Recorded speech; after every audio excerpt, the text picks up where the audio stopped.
Between 1968 and 1972, America launched 9 human missions to the moon, 6 of which successfully touched down, allowing 12 men to walk on the lunar surface.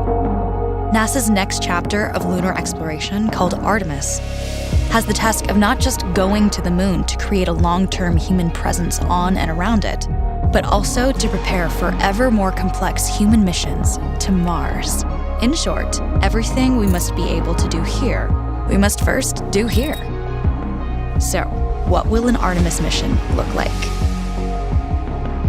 Everything is designed and tested with our most important element in mind, the astronauts. This is their deep space, human-rated spacecraft called Orion, built in 3 parts. The crew module, where up to 4 astronauts will live and work throughout the flight. The service module, with life support systems for the crew and its own engine and fuel reserves.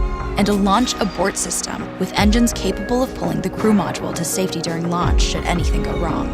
To accomplish the task of launching our crew and heavy payloads, NASA is building the Space Launch System, comprising of a cargo hold, an exploration upper stage, a massive core stage, and 2 extended solid rocket boosters. Altogether, this is the world's most powerful rocket, and it exceeds the legendary Saturn V of the Apollo era in numerous ways. Sitting on the launch pad, the entire rocket, fully fueled, weighs just over 6 million pounds, 5.2 million of which is just the fuel. Once ignited, there is no stopping what comes next. All 4 RS-25 engines and the 2 solid rocket boosters come to life, thundering our crew upwards. 2 minutes after ignition, the solid rocket boosters are spent and released. 8 minutes after launch, the core stage is depleted and separated. The upper stage fires briefly, placing Orion into a parking orbit around the Earth.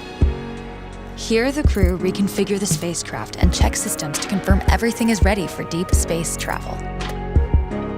With a go from mission control, the crew reignite the exploration upper stage engines to leave Earth entirely. The exact timing of this maneuver is critical to reach a speed that can escape Earth's gravitational pull, but also put Orion on a course that will intersect the moon days later.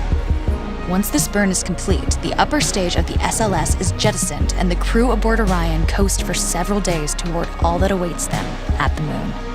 Approaching the moon, we see the fundamental differences between Artemis and Apollo.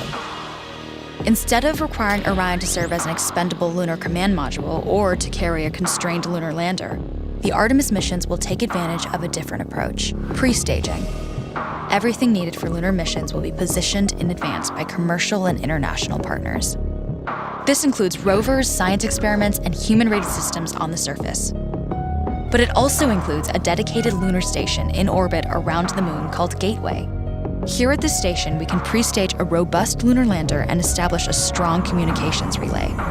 Designed with open standards, the Gateway can be expanded as new missions and partnerships develop, allowing multiple human missions on the moon at the same time and enabling ongoing science to be conducted even between human missions. The Gateway is also capable of adjusting its orbit to allow access to every part of the moon, something the Apollo missions could not do. But the real key in this approach is placing Gateway in a unique halo orbit to perfect the maneuvers needed for Mars missions.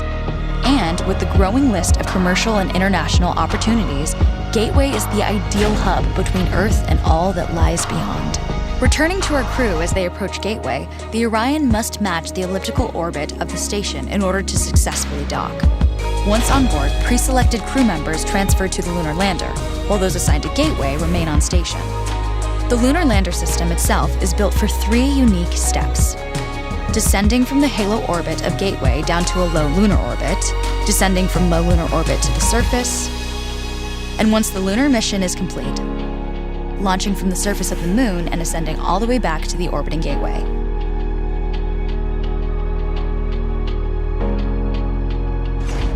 Once back aboard the Orion spacecraft and undocked from Gateway, the crew fire their engine once to break out of the halo orbit and once again to sling the spacecraft around the moon, placing it on a multi-day trajectory back towards Earth.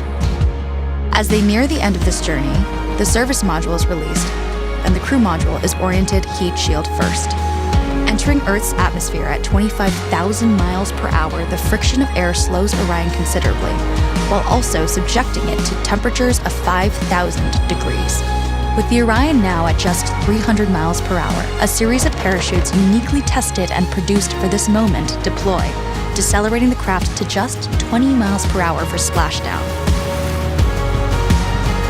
With each successful mission, Artemis ushers in the next wave of men and women to explore our moon and prove that together we are ready to go beyond.